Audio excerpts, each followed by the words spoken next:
Good morning, student. I am Anshul Kumar from BC Department, BMT College. This video is delegate BCA second semester student.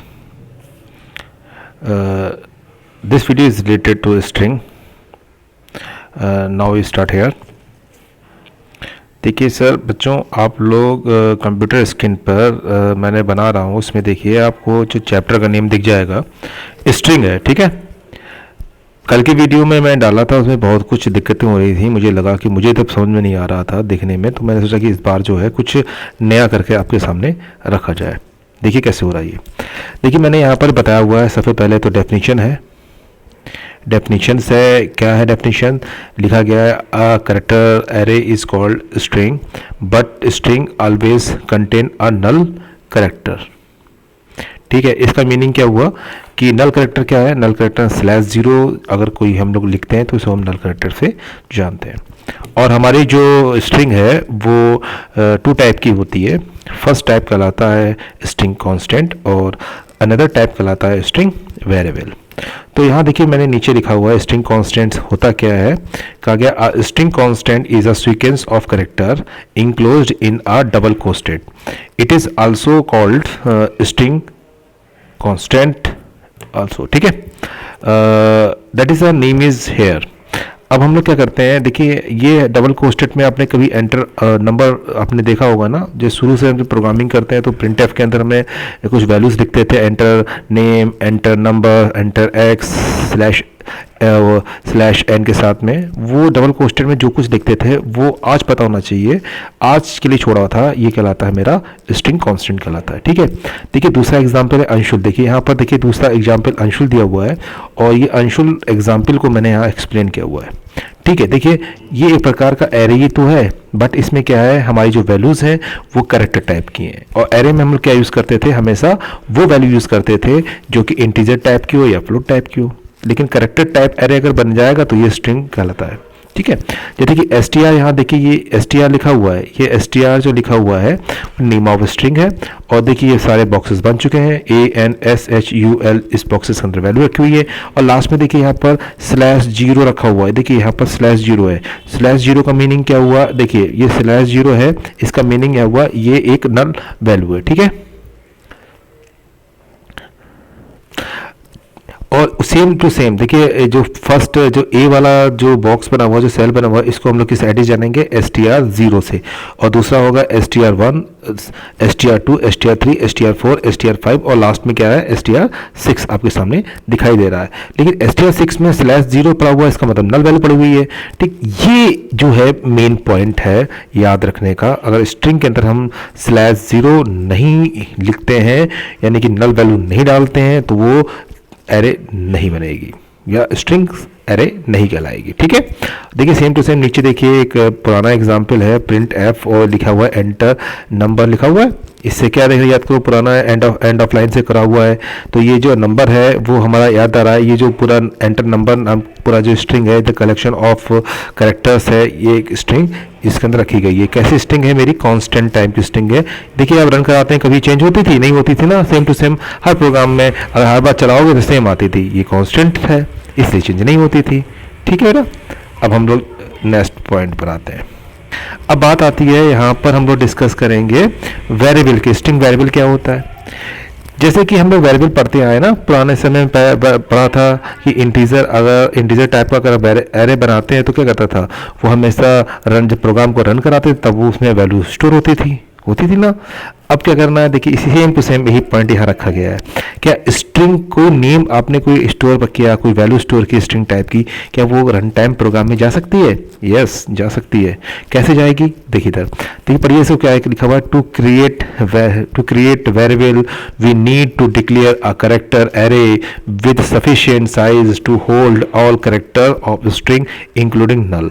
Clear, यानी कि ऐसी कोई व्यवस्था है variable की जो कि प्रोग्राम में अपने अकॉर्डिंग साइज डिक्लेयर किया जाए और उसमें वैल्यू को डाल दिया जाए, है। लेकिन शर्त यहाँ रखी गई है, नल भी इंक्लूड होगा, ओके। जैसे कि यहाँ पर 2 एग्जाम कैसे डिक्लेयर करोगे, करने का तरीका बताएगा। आप कैर टाइप का एक क्या लीजिए, कैर टाइप का एक डेटा टाइप लीजिए, str नेम ऑफ स्ट्रिंग है, और देखिए यहाँ पर ये आप सबस्क्रिप्ट्स लगी हुई हैं। सबस्क्रिप्ट लगने के बाद में क्या है, देखिए यहाँ पर सबस्क्रिप्ट्स लगी हुई है, देखिए ये सबस्क्रिप्ट्स लगी हुई हैं। उसके बाद में देखिए ANSHUL सारे कैरेक्टर को कैरेक्टर की फॉर्म में हमने इसके अंदर रखा हुआ है। दूसरा तरीका क्या है, देखिए कैर लिखा हुआ है, str लिखा हुआ है, और नेम ऑफ स्ट्रिंग लिखी हुई है, सबस्क्रिप्ट लगी है, और देखिए डबल कोस्टेड में पूरा न्यूयॉर्क लिख दिया है। इसका मतलब क्या है कि फर्स्ट और सेकेंड दोनों तरीके आपको पता होना चाहिए। लेकिन आसान कौन सा दिखाई दे रहा है, मुझे तो सेकंड दिखाई दे रहा है, मुझे लगता है आपको भी सेकंड दिखाई देगा। कभी भी हम यूज़ करेंगे प्रोग्राम में तो सेकंड तरीके से यूज़ करेंगे। अब ये दिखता कैसे है, ये हम लोग टेक्निकल फॉर्म में देखा जाए तो कैसे दिखेगा, एक एरे बना लो, उसके बाद ANEWYORK/0 लिख देंगे। नीचे आप लोग जो है 0 1 2 3 क्या है इंडेक्स नंबर कर देंगे, और देखिए नेम लिखा है str, ऐसे str0 str1 str2 से लेते हुए लास्ट में क्या है str8 है। अब बात करते हैं प्रोग्राम, जिसके लिए हम लोग ये कंसेप्ट सीखते हैं। देखिए प्रोग्राम जो है, देखिए प्रोग्राम क्या लिखा हुआ है, आपके सामने लिखा हुआ है, क्या कहता है, write a program to understand the concept of string variable and string constant. हमें एक छोटा सा प्रोग्राम बनाना, याद करो कभी पेपर में लिखने में आ जाता है स्ट्रिंग वेरिएबल क्या होता है या स्ट्रिंग कांस्टेंट क्या होता है, तो प्रोग्राम देना बहुत ज़रूरी है। ठीक है, अब स्टार्ट करते हैं प्रोग्राम को। प्रोग्राम भी आसान सा है। देखिए आप लोग देखिए प्रोग्राम में क्या हो रहा है। प्रोग्राम में देखिए सबसे पहले आपके सामने आई पहली हेडर फाइल जिसका नाम है stdio.h, सब लोग जानते हैं। दूसरी है conio.h। देखिए थर्ड पॉइंट क्या है, आप मेन फंक्शन लगाएंगे। ओके, देखिए उसके बाद में क्या है, ओपन कर देंगे और देखिए लिखा है यहाँ पर कैर CHAR कैर नेम।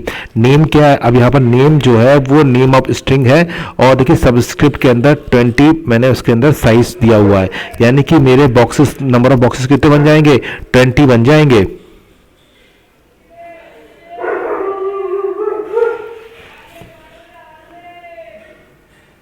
कितने बन जाएंगे, 20 बन जाएंगे। नंबर ऑफ बॉक्सेस 20 बन जाएंगे। अच्छा, अब देखिए क्लियर स्क्रीन लगा हुआ है, सिंपल से देखिए प्रिंटफ लगा हुआ है, एंटर नेम /n। देखिए ये तो हमारा तो कहलाता है कांस्टेंट स्ट्रिंग, देखिए रेड से मैंने मार्क किया हुआ है। सेकंड देखिए लिखा हुआ है कि इसके फंक्शन लिया हुआ है, और देखिए %s, यार %s जो है वो बता रहा है कि ये जो वैल्यूज़ है वो किस टाइप की जाएगी, स्ट्रिंग टाइप की जाएगी।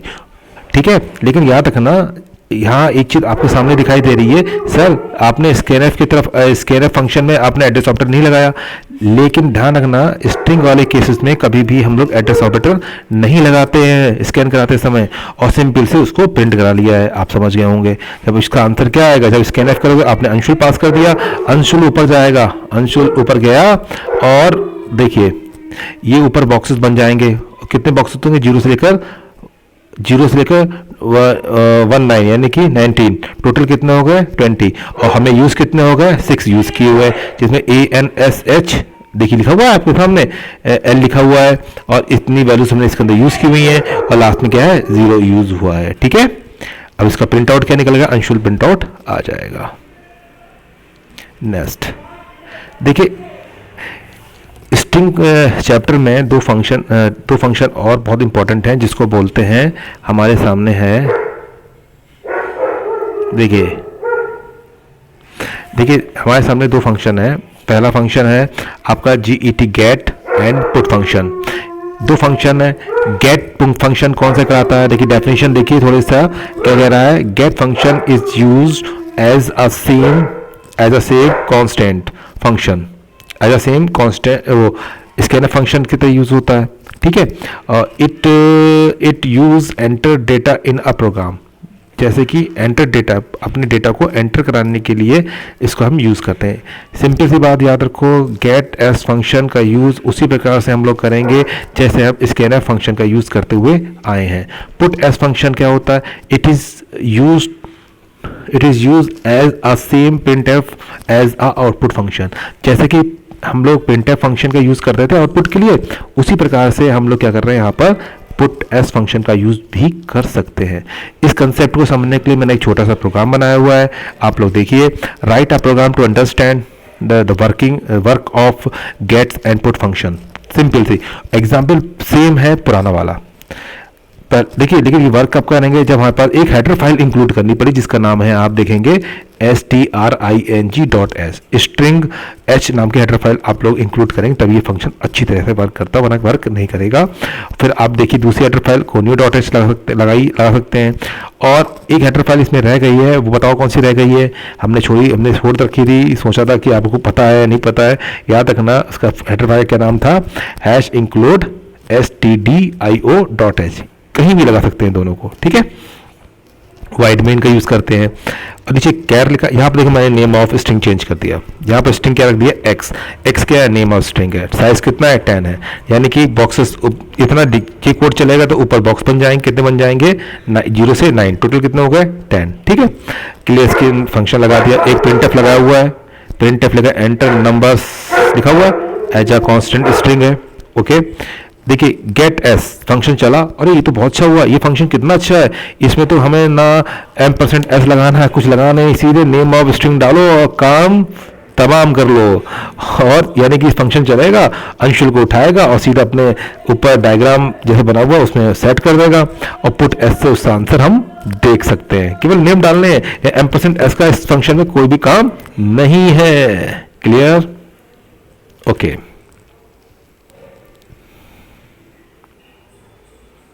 नेक्स्ट, सबसे बड़ी बात, अब मजेदार बात यहां आती है कि हमारे पास में बहुत से बड़े बनाए फंक्शन भी हैं जो कि लाइब्रेरी फंक्शन कहलाते हैं, जो सी कंपाइलर में पहले से बना के रखेंगे डिफरेंट वर्क के लिए।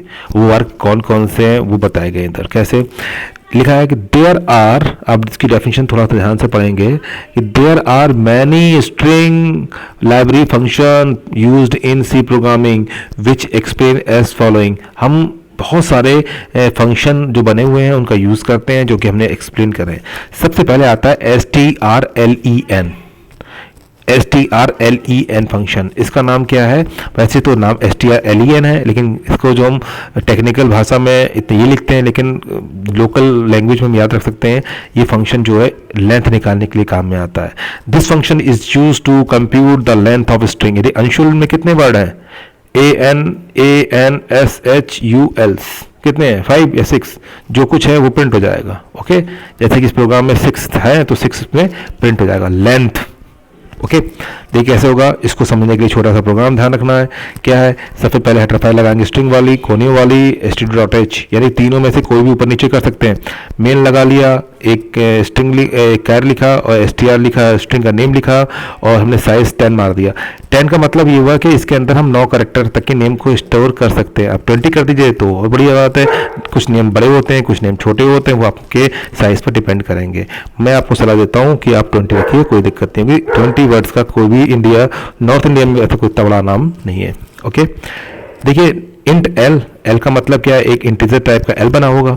वेरिएबल क्या है, हमेशा इंटीजर टाइप वैल्यू। 6 क्या होगी, 6 तो इंटीजर है तो इसका मतलब लेंथ तो इंटीजर काउंट होगी ना, ओके। क्लियर स्क्रीन फंक्शन है, एक प्रिंटफ लगा, एंटर नेम, हमने स्कैनएफ का यूज किया, %s लगाया, str में वो वैल्यू पहुंच गई। यार ध्यान रखना, फिर बता रहा हूँ, यहाँ पर हम लोग कभी भी एड्रेस ऑपरेटर का यूज नहीं करेंगे। अंशुल इसके अंदर स्टोर हो गया, यानी कि ऊपर चला जाएगा, डायग्राम में वो स्टोर हो गया विद नल कैरेक्टर, ओके। अब देखिए आंसर निकल के आएगा। देखिए अब यहाँ पर आ रहा है, इसने यहाँ पर strlen फंक्शन ने str को कंप्यूट कर लिया। कितना कंप्यूट किया, इसने कंप्यूट किया 6 यहाँ पर, माफ कीजिएगा। अब आप बताइए क्या नल कैरेक्टर को काउंट होगा, नल कैरेक्टर काउंट होगा? आपके अकॉर्डिंग नल कैरेक्टर काउंट होना चाहिए। मैंने यहाँ 6 लिखा हुआ है, लेकिन अंशुल तो केवल कितने लगा है, ANSHUL अंशुल लिखा हुआ है, और तो ये 7 क्यों नहीं हुआ? इसका अंतर, बात ध्यान में ये रखना कि जैसे ही उसे नल कैरेक्टर दिखाई देगा उससे पहले जितने होंगे वो काउंट करेगा। नल कैरेक्टर जैसे दिखेगा वहां पर उसको छोड़ देगा। देखिए ए को काउंट किया, एन को काउंट किया, एस को काउंट किया, एच को काउंट किया, यू को काउंट किया, एल को काउंट किया, जैसे नल दिखा हटाओ उसे, यानी कि 0 से 5 तक टोटल कितने हो गए 6, ओके। ये 6 वैल्यू किससे पहुंच गई, एल के अंदर पहुंच गई। एल के अंदर और हमारे पास काम क्या रह गया, एल की प्रिंटिंग। हम तुरंत एल की प्रिंटिंग मारेंगे, तुरंत क्या आंसर निकल जाएगा 6। मेरी समझ से पता लग गया होगा, ये भी प्रोग्राम आपके समझ में आ गया होगा। नेक्स्ट एक फंक्शन और है जिसको बोलते हैं हम लोग strcmp। नेम से क्लियर हो गया, ये कुछ कंपैरिजन के लिए यूज होने वाला फंक्शन है। यहाँ लिखा हुआ है this function is use to comparison of two string, two string का कंपैरिजन करने के लिए यूज करते हैं। इसका प्रोग्राम देख लेते हैं थोड़ा कैसे बनता है। हमें लिखा हुआ write a program to understand the working of strcmpy। Simple सा है, इंक्लूड लिया हुआ है, हेडर फाइल तीनों लगा दी मैंने। देखिए यहाँ पर मैंने दो हेडर फाइल लगने के बाद में हमने क्या देखा कि हमने कैर लिया हुआ है, एक एक्स लिया हुआ है जिसका टाइप वो साइज 10 है, एक y लिया हुआ है वो भी 10 है, यानी कि हमारे पास स्ट्रिंग कितने हैं, एक x स्ट्रिंग है एक y स्ट्रिंग है, दोनों में साइज कितना है 10 है। क्लियर स्क्रीन लगा ही रखा है। पहला प्रिंटफ लगाया एंटर x स्ट्रिंग, तो हमने x स्ट्रिंग को एंटर करा दिया। %s में देखिए x में एंटर करा दिया स्टार, STAR स्टार को एंटर करा दिया। दूसरा मैंने क्या लिखा है, लिखा हुआ है प्रिंटफ एंटर y स्ट्रिंग, हमने क्या किया आपने यूज़ किया फटाफट, और यूज़ करने के बाद में scanf में इसका फंक्शन यूज़ कर y में हमने भी दो स्टार वैल्यू स्टोर करा दी। अब मैंने यहाँ पर दो वैल्यू इसलिए स्टोर कराई है इसको दिखाने के लिए, क्योंकि अगर सेम रखेंगे तो क्या होगा और सेम नहीं रखेंगे तो क्या होगा। तो इफ लगाते ना, इफ बताएगा कि strcmpy काम करेगा, x में भी स्टार है और y में भी स्टार है, दोनों सेम हो गए, तो यहाँ str क्या कंप्यूट करेगा, str निकाल के लाएगा 0, और जब ये वाला फंक्शन की वैल्यू 0 और यहाँ पर रखिए ये देखिए इक्वल टू 0 के बराबर हो जाएगी, तो प्रिंट ये इफ वाला जो ब्लॉक है वो एक्टिव होगा और क्या निकल के आएगा आंसर, स्ट्रिंग इज सेम। और अगर हमने एक x में स्टार डाला और y में हमने इसमें स्टार की जगह हमने अंशुल डाल दिया, तो स्टार अंशुल सेम नहीं है, तो इसका मतलब क्या है strcmpy 0 नहीं कंप्यूट करेगा। उस केस में ये कोई भी माइनस वैल्यू या कोई 4 3 कोई भी वैल्यू को कंप्यूट कर सकता है जो कि इक्वल के बराबर नहीं होगी। तो इस केस में क्या होगा, ये जो है एल्स वाला ब्लॉक एक्टिव करेगा, और एल्स वाले ब्लॉक में क्या लिखा है, string is not same. That is clear. ये ध्यान रखना बात, दोनों ब्लॉक में क्या होगा, जब strcmpy फंक्शन 0 रिटर्न करेगा, 0 कंप्यूट करेगा तो इफ का ब्लॉक चलेगा, और 0 रिटर्न नहीं करेगा तो एल्स का ब्लॉक चलेगा। नेक्स्ट देखिए एक लिखा है strcpy, क्लियर हो रहा है कि एक कॉपी के लिए यूज होने वाला है। सिर्फ लिख दिया मैंने, this function is use to copy one string value to another string. एक स्ट्रिंग की वैल्यू को दूसरे में कॉपी करते हैं। सेम इस प्रोग्राम को समझने के लिए हम लोग नीचे आते हैं, तीनों हेडर फाइल लगा दी मैंने, ठीक है, ऊपर नीचे कर सकते हैं, और नीचे मेन फंक्शन लगाया, देखिए कैर लिखा हुआ है, कैर ए, एक स्ट्रिंग बनाई ए, एक स्ट्रिंग बनाई बी, दोनों के साइज सेम, क्लियर स्क्रीन लगाया। पहले में मैंने देखिए कंप्यूट मैंने स्टोर करा दिया, ए में स्टोर किया अंशुल और बी में स्टोर किया कुमार, ठीक है, दोनों का प्रिंट आउट लगा के देख लिया, तो अंशुल कुमार प्रिंट आ रहा, ठीक। अब cpy फंक्शन काम करेगा। cpy फंक्शन क्या है, b की वैल्यू को a के अंदर कॉपी करने वाला है, b की वैल्यू को a के अंदर कॉपी करने वाला है, यानी कि b में था कुमार है, अब ए में क्या पहुंच गया, कुमार पहुंच गया, ठीक है। अगर इस केस में अगर हम सिर्फ ए की प्रिंटिंग करते हैं तो अंशुल नहीं आएगा, क्या रहा होगा, कुमार प्रिंट हो रहा होगा। इससे क्लियर है कि जो कॉमा के बाद में जो वेरिएबल होगा उसमें रखी वैल्यू कॉमा के आगे वाले वेरिएबल में स्टोर होती है, और strcpy फंक्शन क्या करेगा, इस चीज को कंप्यूट कर देगा।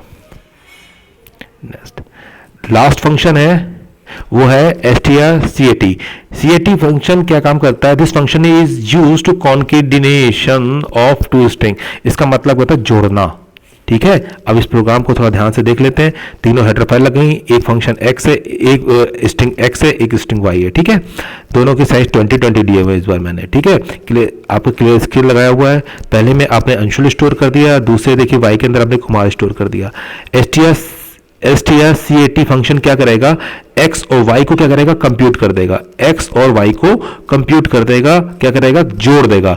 जुड़े कैसे, y की वैल्यू x में जुड़ेगी, y की वैल्यू x में जुड़ेगी, यानी कि x में क्या है अंशुल और y में है कुमार, तो यानी कि जो कॉमा के आगे जो वेरिएबल लिख दोगे उसमें वैल्यू जुड़ेगी कॉमा के पीछे वाले वेरिएबल की वैल्यू। यहाँ देखिए, तो x को अगर हम प्रिंट कराएंगे तो x की प्रिंटिंग में अब क्या आएगा, देखिए अंशुल जो x में पहले से था और y की वैल्यू उसमें कॉन्केट हो गई यानी जुड़ गई, तो अब x में कितना स्टोर हो जाएगा, पूरा अंशुल कुमार, और अंशुल कुमार जो है वो साइज बड़ा हो जाता है। ध्यान रखना, गलती मत करना, यहाँ दद्दत मत लेना, यहाँ पर 20 ये बड़ा साइज देना, क्योंकि ये अगर करोगे तो देखिए ये तो 10th में तो खुद ही हो गई, तो नल कहाँ ले जाते हैं, ठीक है। और साइज मैंने 19 ले रखा है, ठीक है। ये क्वेश्चन अच्छा है। ये एक छोटी सी वीडियो थी जो मैंने आपके लिए डेवलप की, और एंजॉय कीजिए और बताइए कमेंट करके कैसी लगी। Thank you.